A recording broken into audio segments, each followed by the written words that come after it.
The following audio recording has been designed for learning purposes only. Do not share, distribute, or provide any type of copies, or this audio lesson will not be made available to you. Good luck with today's lesson.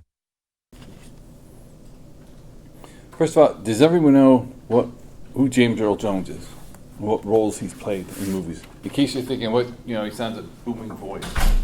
Mufasa in The Lion King, and then Darth Vader in Star Wars. So that's James Earl Jones, who's from Michigan too, by the way, Grand Rapids. Anyway, which I do find interesting. They say a deep booming voice like James Earl Jones sounds distinctive, but people talk on a higher pitch when they demand try to demonstrate power. But what does it say? It says our voice plays a big part, right, in our lives, whether you give a speech or not. When would you want to change your voice to sound powerful? When would you want to change your voice to sound like you know what you're talking about? When would you, Connor? When you're giving a speech. When you're giving a speech, for sure, yeah. That's a big thing. We're going to talk about that now, obviously. Yeah, when you're giving a speech, you want your audience to know that you know what you're talking about. They're kind of an expert, right? If it's a persuasive speech, definitely, all right? You want to show that you're the expert, and that's why they should come to your side. When else might you want to, though? Yeah, Bill. When you're teaching. When you're teaching, again, it's important to show that you're the expert, that you've got something to share. But even if it's one-on-one, think about it maybe a job interview. Wouldn't you want to sound like you know what you're talking about then? This is why you should hire me, all right? Because I am sure myself, I'm confident, I'm the kind of person you need for this job. I'm the kind of person you need for this company. All right? You don't want to go in there sounding kind of meek, kind of mild. Well, maybe you should take a chance, I don't know. The whole time you're saying things like, yeah, I'm right, I'm the person you need, I'm the right for this company. Your voice is saying, man, don't take a chance on me. All right, I'm not going to fit here. Your voice plays a big part, and it's something that people do pick up on. All right, they do pick up on it. So like Connor said, when you give a speech, the whole time you're talking, you sound, words don't match with the voice, people are going to pick up on that. People are definitely going to pick up on that. Now, how many people here like their voice? Sometimes I ask this and people say, I hate my voice. No, that's good. That's good. It's before our time, I know. We didn't have tape recordings or anything. Abraham Lincoln, one of the greatest American speakers, they say he had a terrible voice. Very high-pitched, squeaky voice. Was not made for television or radio or recordings or anything. Thank goodness for him. Okay? But did not have a great voice, but he still went down in history as one of the greatest speakers. Winston Churchill had a distinctive rasp, didn't have a great speaking voice. In fact, growing up, he had a speech impediment. He had to work hard to overcome. Okay, but he's gone down as one of the 20th century's greatest speakers.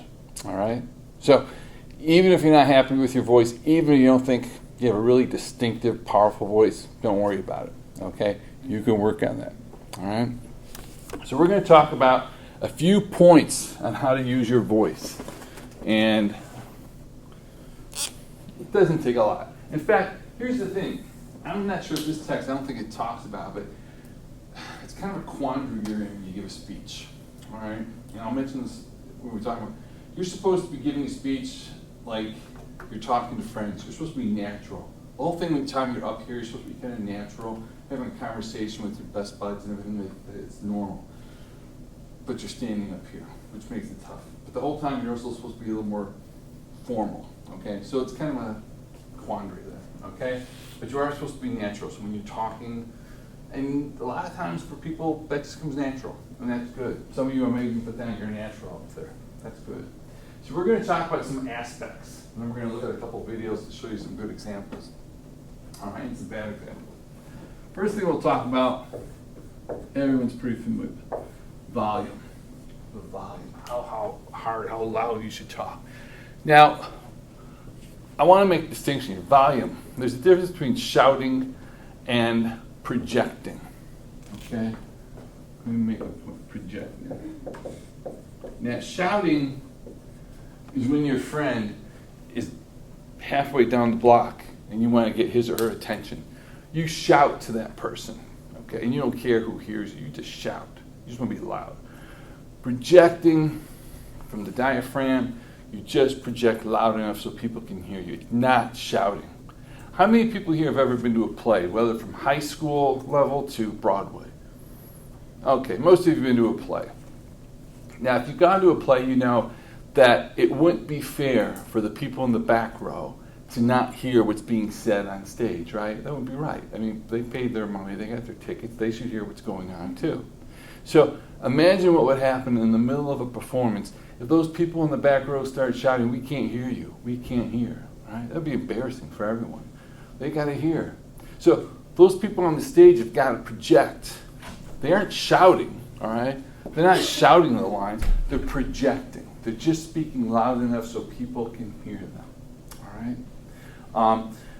I know he's on, I think he switched sides, Sprint. The guy with the glasses.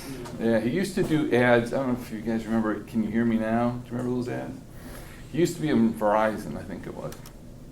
And his tagline was, "Can you hear me now? Can you hear me now?" Showing how great Verizon was. You can hear them, pick them up everywhere. You want to do maybe something similar to that, okay? When you're giving a speech and pertaining to volume, all right? Maybe be better a week before, but even a half hour before you give that speech, to make sure you're speaking at the right volume, to make sure you're projecting correctly. Have a friend go to that same place where you're giving a speech. And if it's a large auditorium, or even maybe a smaller room, even like this, have that person go to the back of the room, the farthest point where someone's going to be sitting, and simply go, "Can you hear me now? Can you hear me now?" And when you get to that point in your voice where that person can actually hear you and make out everything you're saying, bam, that's the volume you should be using, okay? If there's a microphone, do that, all right? Do the same thing. Because you don't want, and I've seen this happen, and it is embarrassing for the speaker, you don't want to get to the point where people say, "We can't hear you." Well, that puts the speaker in a tough spot. What does he do? Does he repeat everything he said prior to then? Well, everyone who's been listening and has heard everything is like, "Oh, great, now I got to hear this all over again." Or does he simply raise his voice then so that the people who didn't hear him can hear him now? Well, now everything's out of context. They've never heard anything he said before, so they don't know what he's talking about. So you want to get it right from the beginning. Project. Use the right volume. Not shout. Not shout, all right? You're going to look like Phil Davison, just shouting at people, scaring them. Just project, all right? That's important. Now, project. Now that I've said you don't shout, these are things you should do. These are even some tools. These are some tools you should use. Shout. Or yell.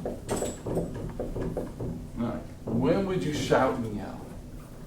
We're going to see a speech where a gentleman does this. Do it effectively? Well, it's gone down as one of the greatest American speeches. Yeah, Liv. For like emphasis? For emphasis, exactly. All right?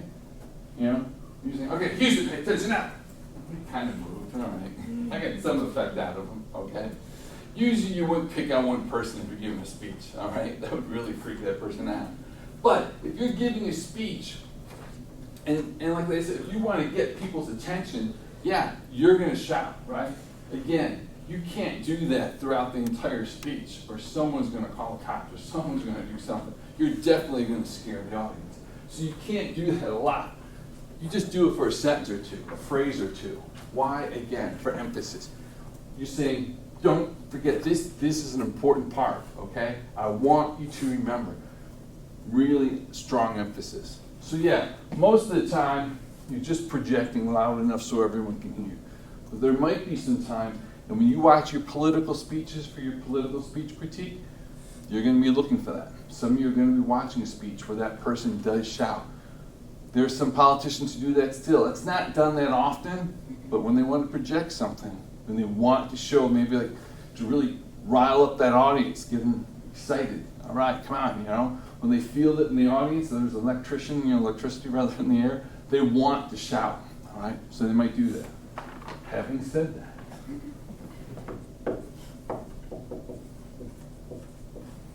maybe you'll whisper.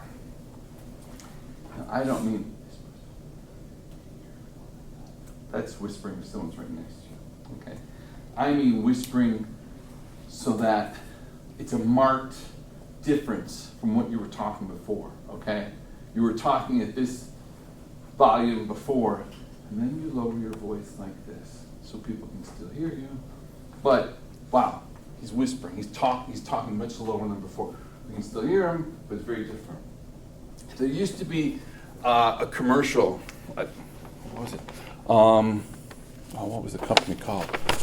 Oh, I can't think of the name of the company. It was a brokerage firm that went out of business in 2009 or so in the crash on Wall Street. And can't think of it.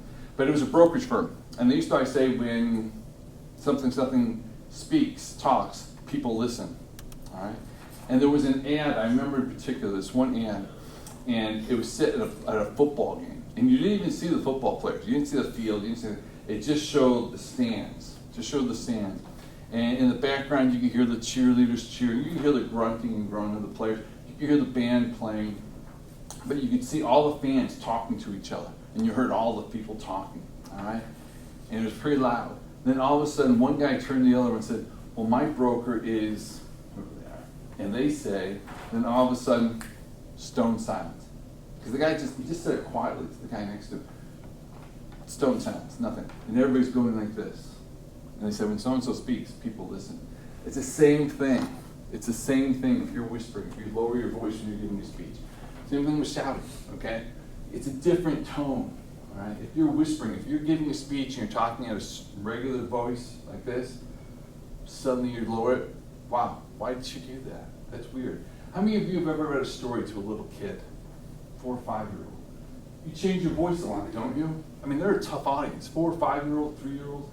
You know, I've got a grandson, 6, 7 months old now. I mean, I have to change my voice a lot because now you can download songs and you've got these audio books, and if I do that, he likes that better than me reading, all right? Because they change their voice and they're much more better at professionals. So I have to compete with them, so I have to change my voice for every character, and it's too tough, all right? But they expect that.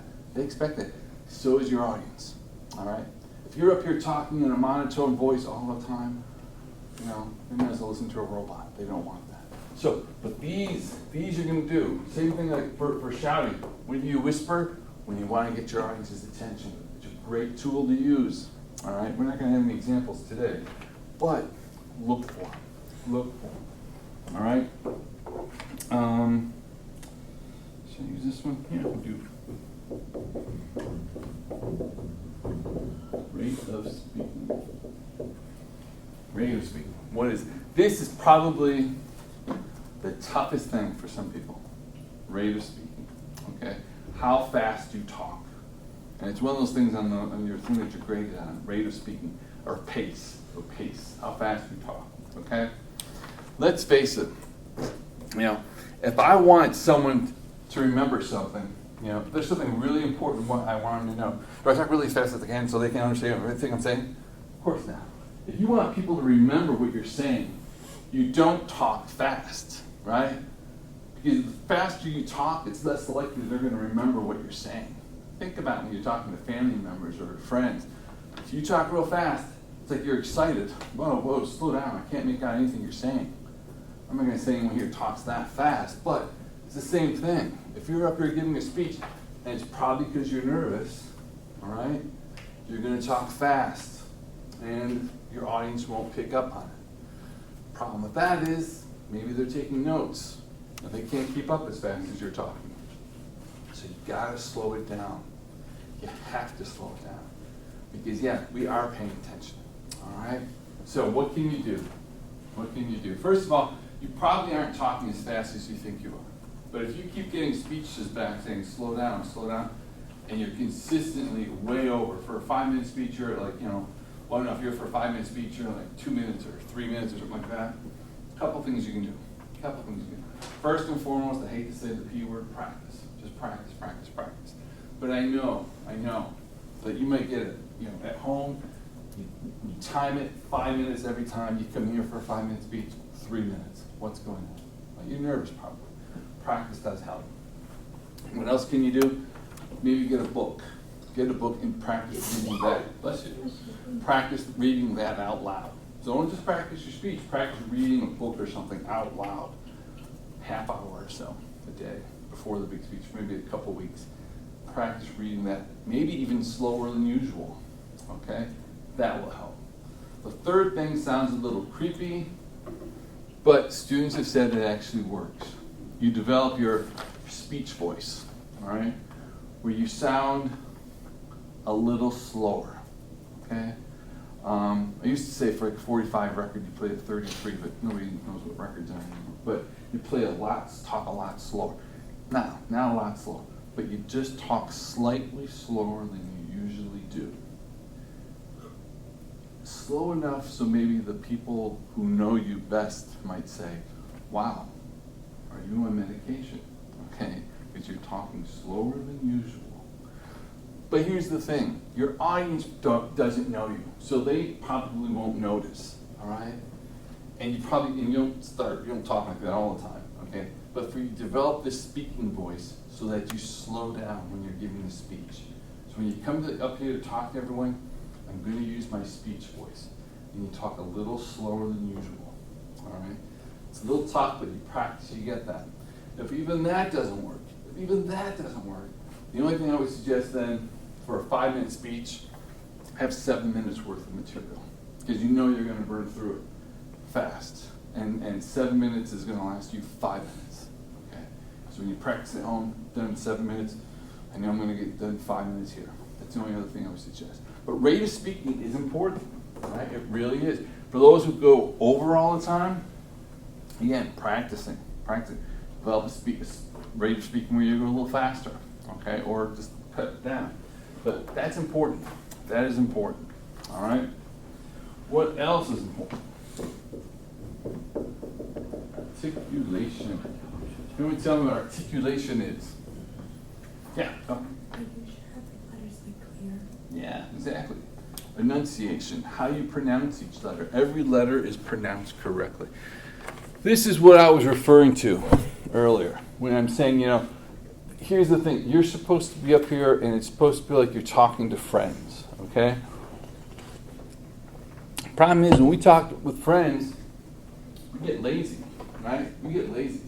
And it's not directly related to this articulation, but we use words like ain't and stuff like that. We get lazy.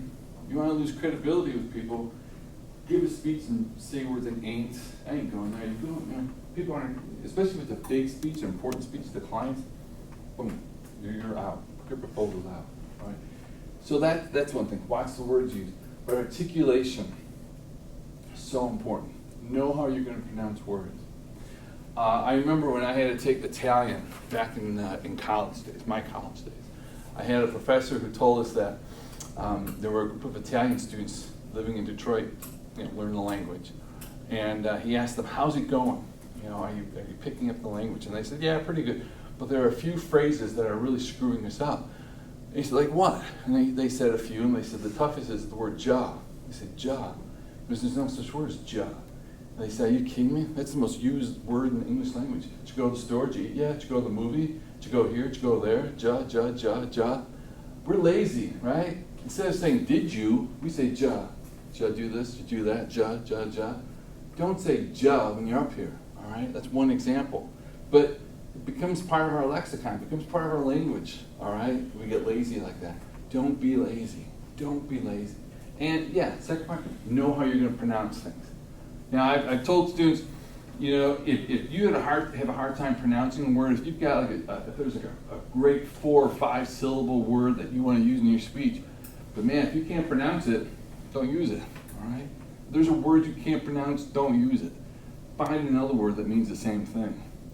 But what if you can't? What if you can't? What if you've got to mention some guy who's from one of those Eastern European countries that's like 6 syllables long, all right? And there's no getting around it. You have to. Or if there's someone whose name is so crazy and you just can't pronounce it, all right? What's something you can do? Yeah. Watch a video where they mention that person. That's a good one. That's a good one. Study it. Yeah. Maybe listen to other people who are pronouncing it correctly, right? And you just become ingrained in your mind. So just listen to it. Give them second nature. That's one thing you can do. There's another thing you can do. I don't collect your notes. And even if I did, who cares? I'm not great on spelling. You know I can't spell. Write it down phonetically. What's writing it down phonetically? You write the word down how it's pronounced, not how it's spelled. All right?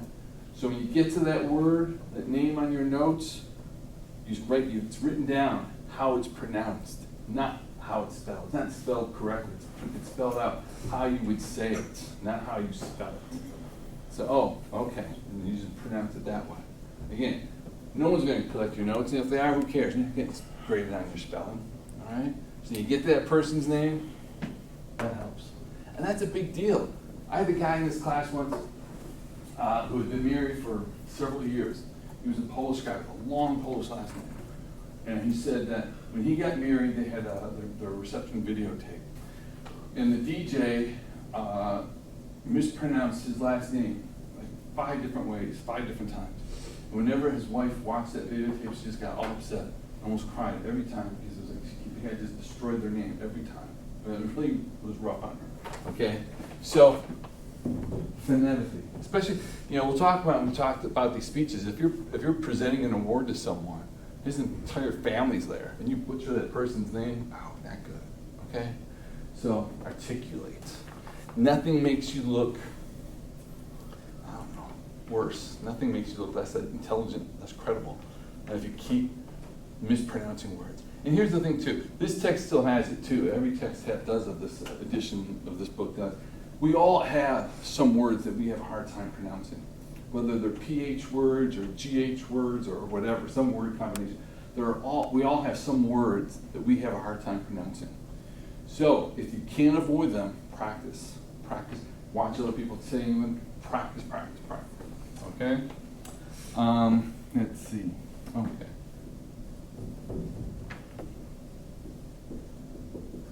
Expressiveness or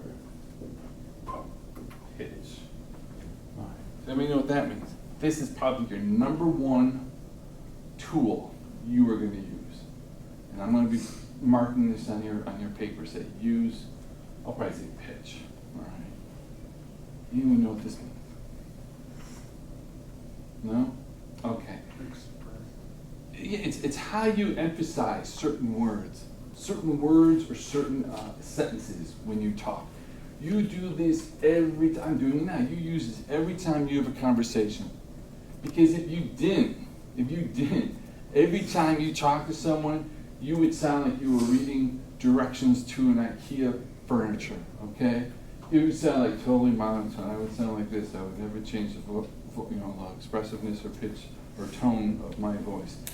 You'd be putting people to sleep by the time you got through your introduction or tone. T-O-N-D. What do I mean by expressiveness? Okay. So, who am I going to pick on? Well, Nicole, you're close. I'm going to pick on you, okay? You're going to say the same. Okay, I'm going to say the same 5 words. I'm going to say your name, Nicole. That's going to stay the same. Same 5 words. And those, just by changing the pitch, the tone, it has an entirely different meaning. Okay? Now, Nicole will be the same. Nicole, I like your backpack. Nicole, I like your backpack. Nicole, I like your backpack. Nicole, I like your backpack. All right. Same words. But Nicole, that's the same. Nicole, I like your backpack. No one else likes it, but I like it, and I'm the teacher, so that's the most important. I like your backpack. I don't love it, I don't hate it, but I like it. I like your backpack. I don't anyone else's, only yours. I like your backpack. I don't like your jacket. Your jacket's fine. And your computer's fine. But I like your backpack. Okay? Now, you see what that means? That's pretty dramatic. Okay? But I deal with dramatic here. But you know what I mean? What's that? No. But yeah, that's pretty extreme. But that's how you use expressiveness or tone or pitch, by focusing on key words. So when you get to your speech, when you're giving your speech, and there's a line, a couple words that you want people to really pay attention to, you express them. You don't shout them. You don't even wish you could, but you really use expressiveness or pitch. You use it with every sentence, okay? Maybe you say it at the beginning of your sentence, maybe at the end, okay? But you use expressiveness all the time. It's something I'm going to be paying attention to. This is what gets people in trouble. If they don't use this throughout their speech, they're going to be like, "Come." Okay? You got to pay attention. Your audience is going to lose it. Okay? And then, probably, it's not used very often, but some of the greatest speakers use it. Churchill used pausing a lot. Okay? The church will use pausing a lot. It's a very effective tool. All right? Pausing is not the same like when I told you before, when you come up here to give a speech and you stop for a moment, take a deep breath, kind of calm down and everything. That's not the kind of pausing I'm talking about here. Pausing here I'm talking about is you're giving your speech, okay? You're going on, and then you stop for a few moments. Just a moment or two, really, okay? And then you continue. Now, when do you do that? Why would you do that? Okay? You do that obviously to emphasize something. And you do that, you use a pause right after you've said something really important and you want the audience to really remember, or right before you've said something, or right before you're going to say something that you want the audience to remember. Pausing is really powerful. Because here's the thing, you're going on and on and on, you're talking, you're giving your speech normally, and then you pause. And again, right before you say something important, or right after you said something important. Because here's how it works. In the whole scheme of things, I'm the speaker, I'm talking, you're the audience, you're listening. Well, suddenly I've stopped talking. So the audience is thinking, why she stopped talking? She should be talking. She's the speaker, she should be talking. Oh, she must have said something really important. Or, oh, she's about to say something important. The pause doesn't last that long if you have that much time to think like that. But that's how it works, right? Pausing can be really powerful. We're going to watch some speeches where they use pausing, all right? It has a lot of dramatic effects, all right? You don't use it a lot. Imagine if you gave a speech where you used pause all the time. People are like, now she's overdoing it, okay?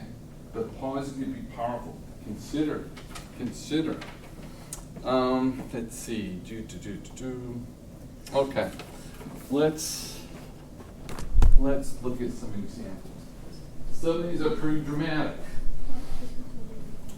And as usual, the occasion of the speech is going to really determine sometimes how you use your voice. And we're going to see that in the types of speeches.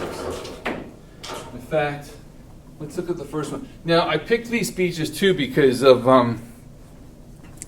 the use of gestures and how they use their hands and everything. Now, the first one we're going to look at is by Nikki Giovanni. She's an American poet, and she's also a professor at West Virginia University, or something, Virginia Tech, I'm sorry. And now, this speech is kind of interesting. She was the last speaker. Now, I have to say that. She was the last speaker at this event. Back in 2007, there was a mass shooting again at this college. A number of students and faculty were killed, okay, at this shooting at Virginia Tech. This was a remembrance event, whatever you might call it here, okay? So they're honoring the people who passed away, who were killed, and she is, like I said, the last speaker here, okay? And that's important to remember. Ladies and gentlemen. Good luck with today's lesson.